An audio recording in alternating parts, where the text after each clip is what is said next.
नमस्कार। आज जो है वो जो वर्तमान में जो कृषि कानूनों को लेकर जो विवाद चल रहा है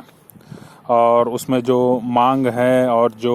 दावे किए जा रहे हैं, चाहे सरकार की तरफ से दावे किए जा रहे हों और किसानों की तरफ से मांगे हों, और चाहे किसानों की तरफ से जो हैं दावे किए जा रहे हों और आशंकाएं व्यक्त की जा रही हों और दावे जो हैं वो सरकार की तरफ से किए जा रहे हों, मेरे विचार में एक अच्छा जो टेस्ट है वो ये होगा कि हम लोग इस बात की जांच करें कि जो भी सरकारी तंत्र जो था, मतलब जब भारत समाजवादी था, जब भारत जो है वो भारत सरकार जो है सब कुछ सारे बिजनेसेस खुद ही रन किया करती थी, है ना। अगर उन प्रतिष्ठानों को हम देखें और आज वो किस हाल में है और प्राइवेटाइजेशन की ज़रूरत पड़ी कि नहीं पड़ी, मेरे ख्याल से केस बाय केस जो है इसको सरकार को जो है डॉक्यूमेंट करना चाहिए,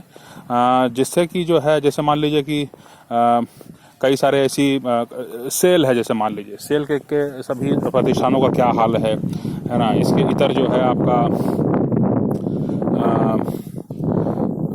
अलग अलग जो यूनिवर्सिटीज़ हैं, कॉलेजेस हैं, वहाँ पर क्या स्तर है, जो स्कूल शिक्षा विभाग है वो सरकारी स्कूलों को किस तरह से रन कर रहा है, ब्यूरोक्रेसी किस तरह से हावी है ना। इन सारी चीज़ों को डॉक्यूमेंट करने की ज़रूरत है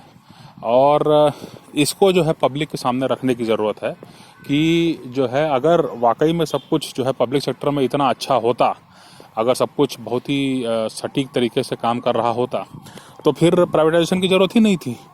है ना। लेकिन आज ये कहना कि भाई सबको सब जगह जो है हम प्राइवेटाइजेशन अलाउ करेंगे लेकिन हमारे यहाँ आप नहीं कर सकते, ये जो है मतलब बहुत ही एक अन्यायपूर्ण बात है। एक मतलब ये है कि जो कानून का पालन कर रहे हैं लोग उनको मूर्ख साबित करने की बात है ना। तो जब बैंकों में और स्कूलों में और हर जगह जो अस्पतालों में हर जगह जो है जब प्राइवेटाइजेशन हुआ, इंश्योरेंस में, बैंकिंग में, हर जगह जब उसको स्वीकार किया गया तो आज ये कहना कि हम अपने यहाँ इसको लागू नहीं होने देंगे और ये जो है हम इसके लिए और इसमें जो है अलग अलग वो करना कि हम संघर्ष कर रहे हैं और ये कर रहे हैं, भाई जो है पूरा देश जो है वो कहीं ना कहीं एक चीज़ में जो है वो मतलब उसमें मतैक्य हो गया। अब उसके बाद में उसको फॉलो करना ही पड़ेगा, नहीं तो फिर ऐसे तो फिर मतलब सभी लोग अपने अपनी मांगे लेके सड़क घेर के बैठ जाएंगे। तो इसलिए ये बहुत आवश्यक है कि इस चीज़ को लेकर के हम थोड़ा सा जन जागृति इस मायने में हो कि जो भी जो है नेहरू जी के ज़माने में जितने प्रतिष्ठान थे, है ना, आज उनकी क्या स्थिति है, चाहे वो कितना वो रिक्रूटमेंट कर पा रहे हैं, क्या उनका कॉस्ट है उनको रन करने का, कितना वो प्रॉफिटेबल हैं। और फिर ये भी देखना है कि भाई उनको डिसइन्वेस्टमेंट करने की बात, जैसे एयर इंडिया है, एयर इंडिया को डिसइन्वेस्टमेंट करने की बात भी नहीं, आज सेल करने की बात है और उस पर कहीं कोई प्रतिरोध नहीं हो रहा है ना। इवन ये है कि एयर इंडिया के एम्प्लॉयज़ जो हैं, जाहिर सी बात है कि भाई वो एम्प्लॉयज़ हैं तो उनका तो एक एंग्जाइटी बनती है, उनकी आशंका है, तो वो कह रहे हैं कि भाई हम ही खरीद लेते हैं, हम ही लोग जो है मिल करके खरीद लेंगे अपने हिसाब से। तो जो भी है, लेकिन कहने का मतलब ये कि इस बात में कोई वो नहीं कर रहा है कि एयर इंडिया जो है वो कहीं ना कहीं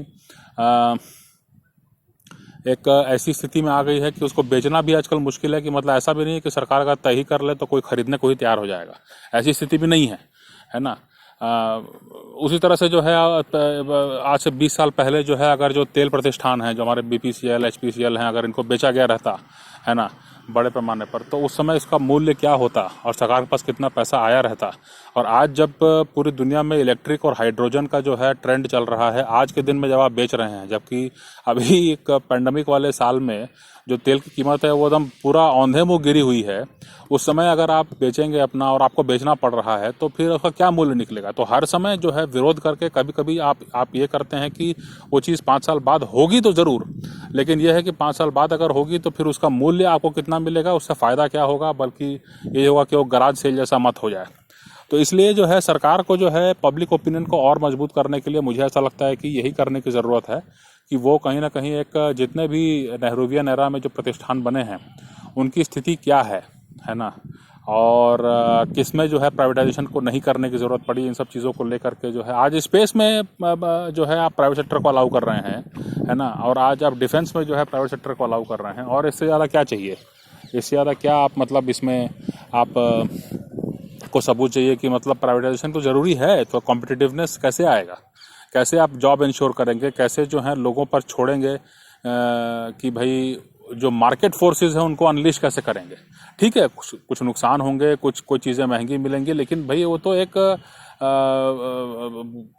मार्केट अपने आप में काम करेगा ना। ऐसा तो है नहीं कि मतलब जो है उस हिसाब से लोग भी वो होंगे। आज के दिन में स्किल के बारे में, स्किल डेवलपमेंट, स्किल इम्पार्ट करने के बारे में बहुत कम बातें होती हैं। बात सिर्फ ये होती है कि भाई हमको ये सुनिश्चित जो हमारी आमदनी है इस पर कोई हाथ मत डाले, है ना। जो जहाँ मठाधीश बन के बैठा हुआ है वो बिल्कुल चाहता है कि भाई हमारे उसमें जो है कोई भी माने हस्तक्षेप नहीं होना चाहिए। तो ये मेरे ख्याल से बहुत ही एक गलत परंपरा होगी अगर सरकार के सामने झुकेगी। और मुझे ऐसा लगता है कि सरकार को जो पब्लिक ओपिनियन बनाने के लिए, और ये कि भाई अपने बच्चों को आप कनाडा और यूके क्यों भेज रहे हैं, है ना। वहाँ तो प्राइवेटाइजेशन ही है, वहाँ तो प्राइवेट कैपिटल ही है ना। उन पूंजीवादी देशों में आप क्यों भेज रहे हैं, है ना। क्यों आपके बच्चे जो हैं जो रैली निकाल रहे हैं वो क्यों वो जो प्राइवेट कंपनी के बनाए हुए गाड़ियों में वो उनको यहाँ बुलाइए, एम्बेसडर गाड़ी में जो है वो चलें, फिएट गाड़ी में चलें, है ना, या मारुति में चलें, जो मतलब पुरानी वाली मारुति जो जो सरकार ने शुरू की थी।